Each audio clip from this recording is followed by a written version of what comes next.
Welcome back, everybody. It's been a minute since I've done a national park video, so I'm really excited to do this. On this trip, I went to Big Bend, I rode a donkey, I went over to Mexico, rode a boat down the Rio Grande, ate some delicious food, hiked in some slot canyons, canoed down the Rio Grande with one of my good friends, and even climbed some mountains while we were in the area. So in this video, I'm going to talk about all these things that I did during my trip, and I hope you enjoy.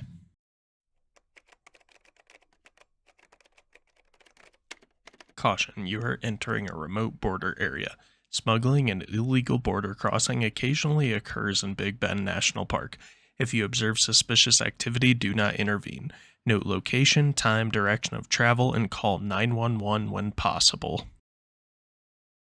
Have you ever found yourself in this situation? You ride a boat across the Rio Grande into Mexico. You then meet up with a bunch of donkeys and a 70-year-old guide who lets you choose the donkey you want to ride on, so you choose one at random. Its name is Ojo. Here I am seated on said donkey. The reason why his name was Ojo? Because he was the fastest donkey and he'll get you there in the blink of an eye. This was my guide Lupe, and he took me through the town of Boquillas del Carmen in Mexico. This was my first time out of the country, and it was a really fun experience. I got to say hi to some Federales soldiers, I walked through the town, even got to shop at a few local stalls and markets. As I made my way through the town, it gave me a sense of appreciation for the different cultures and the different environment I was in. I ate food at Jose Falcon's, which had an amazing view and even better food.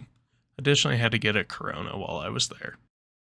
While in the town, I visited the local bar, the church, as well as many other places, including the solar farm and even some small sand dunes on the outskirts of the town. All in all, if you ever get the chance, Boquillas is an amazing experience, and I highly recommend it to anyone going to Big Bend or anywhere in the area. Hopping back over stateside, we then had two more hikes we were going to do for the day. The first one was the Rio Grande Village Nature Trail. This was about a mile and a half long, only had about 120 feet of elevation gain, so it was pretty easy. Gives you some really cool views of the park as a whole with the Chisos Mountains laying behind it. You guys see some of the canyons. Also, you guys see the beautiful Rio Grande as it traverses our border between Mexico and the United States. From there, we then did the Boquillas Canyon Trail. Again, about a mile and a half, elevation gain wasn't too bad, but the highlight of this trail was seeing the wild horses. We sat there and watched the wild horses for probably about 30 minutes, maybe 45 minutes, and just watched them do their own thing. They were completely nonchalant, minding their own business. So, in addition to the towering canyon walls, we got to see these beautiful creatures just living their life. I think there's something to say about that and something we all could learn a lesson or two from. So again, this was a great way for us to end our day, and then tomorrow we'll pick back up from there.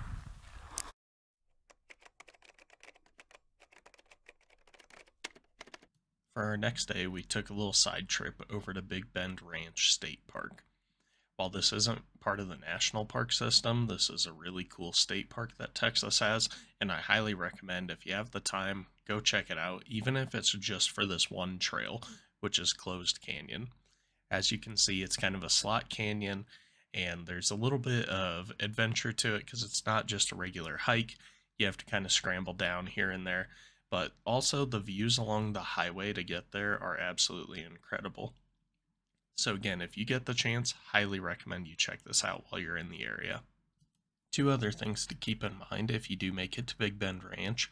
There's a series of trails called the Contrabando Trails, which are part of a large trail system that have some really cool locations, including actual spots where some movies were filmed. In addition, this highway is oftentimes ranked in the top 10 most scenic drives in the entire US.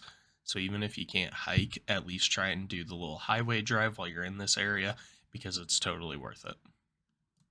From here, we then hopped on the Ross Maxwell Scenic Drive. We stopped at some of the key historical locations, and then we also drove to a lot of the overlooks and the scenic vistas throughout the area. From the history of the valley all the way to just the beauty of the desert floor, I can't really recommend this enough. I would say if you only have one day in the entire area, so Big Bend as a whole, I really recommend that you check out the Ross Maxwell Scenic Drive. It's arguably the most bang for your buck, and really, if you wanted to, you can make multiple days out of this drive if you stopped at every location and hiked along the way. But if you're crunched for time, just drive this, pull off at all the different sites and little pull offs, read all the signs, and you're going to have a great day for you. The last stop along the drive is the Santa Elena Canyon. This canyon you can easily hike through or just admire from the outside viewpoint.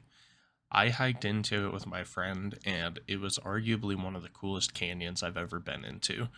The walls span up to like 1,500 feet, and it's just very impressive to see that on one side is Mexico and on the other is the United States.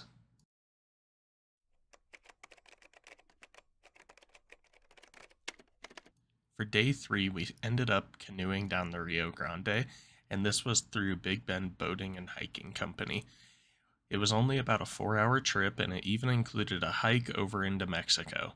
So, all in all, if you get the time, I highly recommend doing this trip because it is well worth the time and the money. After our trip, we then went to the Fossil Discovery exhibit just on the northeast side of the park. This was really cool. As a dino nerd, I love seeing the fossils and what's been found in the area, and also there was some really cool history attached to these fossils as well. The last thing we did was we stargazed. So, I'm not very good at astrophotography yet. It's something I've kind of been working on and honing, but when I say it was some of the prettiest night skies I've ever seen, I truly mean it. If you get the chance, you have to see the stars at Big Bend.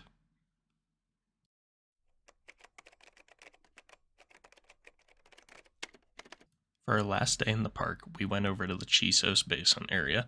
This is the most mountainous region of the park and has arguably some of the best trails. While we were there, we hiked the Lost Mine Peak Trail, the Window View Trail, and then also the Chisos Basin Trail. It was a pretty good day all in all, but I will say Lost Mine is arguably the busiest trail we were on in the entire park. There was not much parking, so we did have to loop around a few times for it, but really it wasn't that bad. So, Lost Mine was my favorite trail in the entire park. If you get the chance to do it, I highly recommend checking it out. But with all that, that wrapped up our time in Big Bend National Park. If anyone wants the itinerary that I made for this trip, I will happily send a copy of it to you. Just let me know down in the comments. Otherwise, thank you all for watching as always, and I look forward to our next video together. Make sure you like, comment, and subscribe, and again, thank you for taking the time to watch my stuff.